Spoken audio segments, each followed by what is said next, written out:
শেখ হাসিনাকে গলায় রশি বেঁধে বাংলাদেশে নিয়ে আসা হবে। যদি না পারি তাহলে আমরা আমাদের নেত্রী ও নেতার সুযোগ্য সৈনিক না।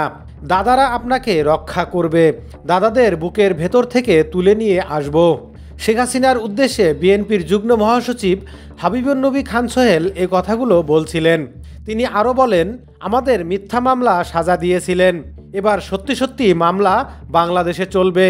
জামালপুরের মেলান্দহের উমিরুদ্দিন পাইলট উচ্চ বিদ্যালয় মাঠে উপজেলা বিএনপির দ্বিবার্ষিক সম্মেলনে প্রধান অতিথির বক্তব্যে তিনি এসব কথা বলেন।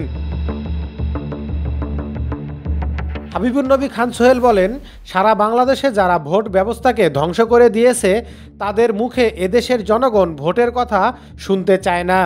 এর মধ্যে আমরা যাতে তাড়াতাড়ি নির্বাচন হয় এজন্য কথা বলছি।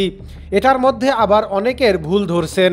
একজন ব্যবসায়ী তার ব্যবসার নিরাপত্তা চাইবে, নারীরা তাদের অধিকার সমুন্নত থাকুক সেটাই চাইবে, আর পলিটিশিয়ান কি চাইবে?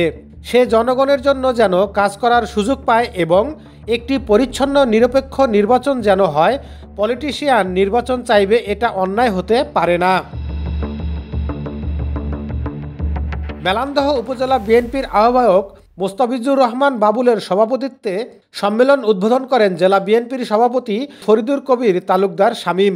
বক্তব্য দেন বিএনপির জাতীয় নির্বাহী কমিটির সাংগঠনিক সম্পাদক শরীফুল আলম, সহ সাংগঠনিক সম্পাদক ও জেলা বিএনপির সাধারণ সম্পাদক অ্যাডভোকেট শাহ মোহাম্মদ ওয়ারেস আলী মামুন, সহ সাংগঠনিক সম্পাদক আবু ওয়াহাব আকন্দ।